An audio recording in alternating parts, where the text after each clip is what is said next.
Finally tonight, an Irish priest and military chaplain killed during the First World War is officially on the path to sainthood. Father Willie Doyle served as a chaplain of the 16th Irish Division of the British Army during the First World War. He died from mortar fire in 1917 after rushing to the battlefield to rescue fellow soldiers. Father Doyle is also the subject of the EWTN docudrama Bravery Under Fire. Joining us now from Ireland is Father John Hogan, postulator for Father Doyle's cause. Great to be with you, Father. This really is exciting news. What else can you tell us about Father Willie Doyle? Father Willie Doyle is a most extraordinary man. Devotion to him has continued since his death in 1917. He was a man who, I suppose, sought to live a life of hidden holiness, serving God as a quiet priestly ministry as he'd hoped, but offering his life as a sacrifice for others, as he thought, in a hidden way. I say as he thought, but sanctity has a way of getting out and touching the hearts of others. He was originally from Dalkey in County Dublin. He became a Jesuit priest, and he served for a number of years on the mission team in Ireland and Britain. And then in 1915, when he saw many of the young men he was working with going to war, he wanted to go with them, to minister to them, to be with them, and of course, as they faced the horrors of war, to face them with them and to prepare those who were going to die to meet their Maker. He lived a life of extraordinary self-sacrifice, a man who with great gentleness, a very warm spirit and character, a great sense of joy and sense of humour, who basically brought Christ to those he met, both as a priest in his ministry in Ireland and Britain, and particularly on the battlefield, where he was Christ in the midst of the soldiers, supporting them, helping them, consoling them, and then at their end, preparing them to meet God. So he truly is an extraordinary man whose spirit, whose life, his message really continues to be strong. And anyone who reads his writings and comes to know him, they fall in love with him. They encounter his wonderful personality and his wonderful holiness.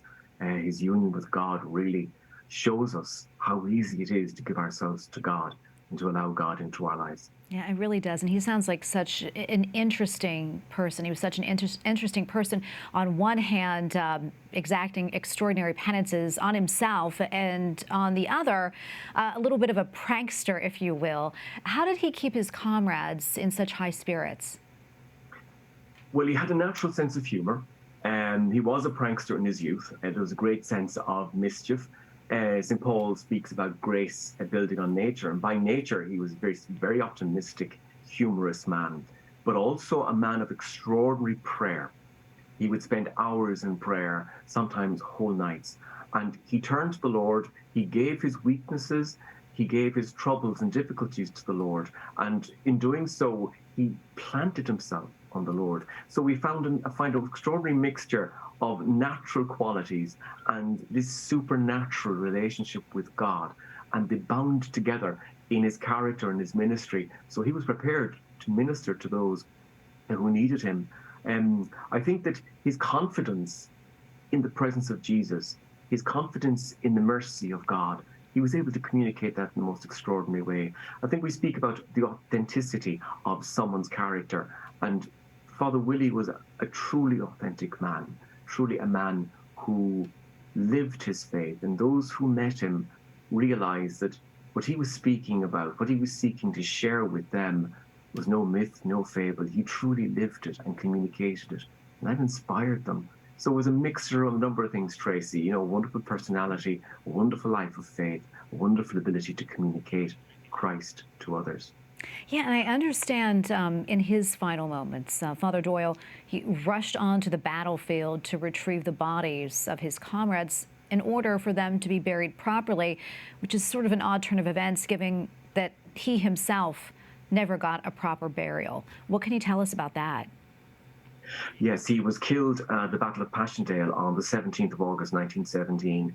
He ran out onto the front, which was not unusual for him. He was running all over the place during the battles to try and help people to give last rites, to save soldiers. And 2 Anglican soldiers had fallen in the heat of battle. So Father Willie ran out to save them, but unfortunately all 3 were hit by a shell and they were killed. Soldiers saw what happened from the trench and they ran out to recover his body, but the fighting was so intense they couldn't take the body in, so basically just left where it was, and they said they would come back when the fighting eased to give him a burial. But when they came back, the body was gone.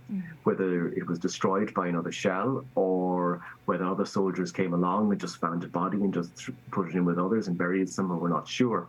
But I think if we look at Father Willie's life, which was one of total gift to God, total sacrifice, and even to the point of martyrdom, as a young student, as a novice, he made an act of oblation, an act of sacrifice to God, to live a life of martyrdom, confident that he would die a martyr, a Jesuit martyr. So he wanted to give all.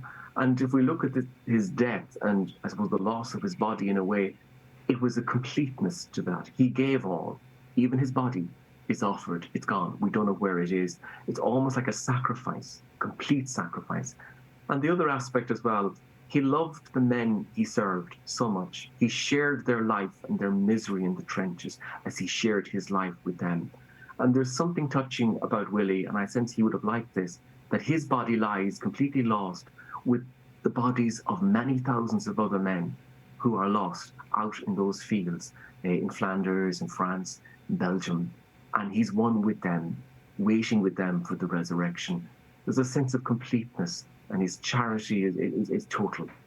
And so in one way it's tragic we don't have his body, but in another way there's a completeness. And I don't think Willie would want it any other way.